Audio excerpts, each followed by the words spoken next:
So Randy, you said you are Chief Engineer Radio and TV here at UNT. So what exactly do you do? Well, my primary purpose is to take care of the FM broadcast transmitter that KNTU-FM uses. We have a transmitter north of Denton. It's on an old Nike missile base, 20 kilowatt transmitter with an antenna on a 500-foot tall tower. And the radio station has to hire a licensed radio operator to take care of that transmitter. So that's my purpose in life. I'm here at KNTU. I really am responsible for taking care of that transmitter, being sure that it's running at the correct power, being sure that it's on the correct frequency, the modulation of the transmitter is correct, and solving any problems that come up with it.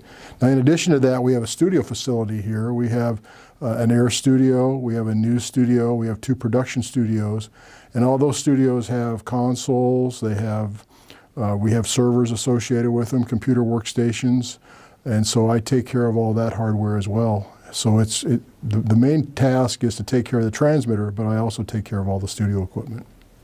So is that like a day-to-day thing, or is it just every once in a while when it needs maintenance, or if something just crashes? It's a 24-hour-a-day deal. I mean, I've been in Anchorage, Alaska, and gotten text messages while I was on vacation about problems here in the radio station.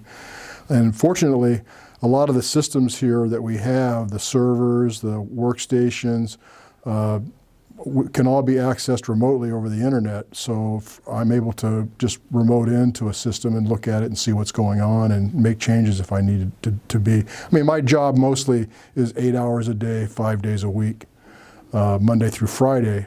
But the transmitter's on the air 24/7, and if there's a problem with that transmitter any time, I have to be available to take care of it, look at it. And again, the transmitter is on the network, and I can remote into it and see what's going on from outside the radio station. So it's not, in general, the job's 40 hours a week, 8 to 5, Monday through Friday, but I'm on call the rest of the time. All right. So what do you typically do on a normal day when you come in to the radio station at 8? Well, the first thing I do is I just make a sweep through the studios to be sure that everything's working. We've got these consoles here that I check those to be sure that the mics are working. I look to be sure that the PC workstations in each one of the studios are working correctly. We have a technical operations center here, which is a room that has all of our, it's the heart of the radio station. It has all of our systems and servers are in there, and I go in there every morning and I just sweep through there to be sure that nothing is amiss. We haven't lost a hard drive on a server, or we haven't got a system that's an alarm in there. We also have we have what's called a studio transmitter link. It's a microwave link that connects the studio to the tower at the transmitter site north of town. And that's a microwave link that I check that every morning to be sure it's operational and there's no problems with it. And once that's done, then it's usually just taking care of other day-to-day business that comes up in the radio station, like dealing with occasional problems that occur with our automation system, or we're in the process right now of actually building a new building for our transmitter up at the missile base, and so there's some work to be done there with our facilities people who are managing the build out of the project, but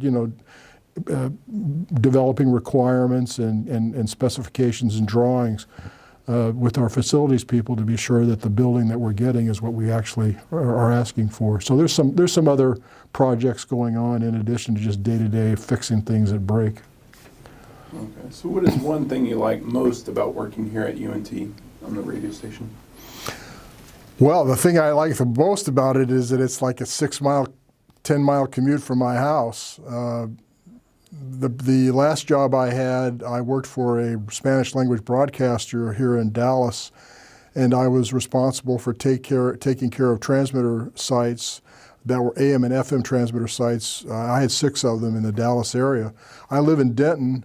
Some transmitter sites were as far away as Weatherford, 70 miles, Cedar Hill, 55 miles. The studio was in downtown Dallas for this broadcaster. That's 50 miles from where I live. So since I live in Denton, I was always on the road traveling someplace. And here, I have a very short commute, and it takes me 10, 15 minutes to get to work. So that's the thing I really like. For personally, working here at UNT, I mean, it's great working with students and helping them get through the process of becoming broadcasters. And it's fun to see people come in, and they're new to the business, and they're uncertain about how things work, and they're not comfortable with being in front of a microphone, and you see them grow over time, and they come in and they get very comfortable with the technology, and they get very comfortable with the microphone. And you see these people grow, and they eventually graduate and move on to jobs out in the industry themselves. I am 62 years old, and I have worked in broadcasting most of my adult life. And I am doing what I want to do, what I love to do. I have always wanted to work in broadcasting. When I was a kid, I listened to AM radio, Top 40 radio, and I grew up in Los Angeles. And Top 40 radio was what I listened to, and I wanted to be a DJ. As I thought about it, when I was thinking about what directions I wanted to take in my career, I didn't think a DJ was quite the avenue I wanted to go down. But I was a technical guy, and maybe the technical engineering aspects of it were the direction I wanted to go, and that's eventually the route that I chose, and so here I am today. Well, that's awesome. Well, I'd like to thank you for sitting down with me for this interview, and thank you for your great insight. All right, and we'll see you someday on the air here in Dallas. Yeah. All right, appreciate it.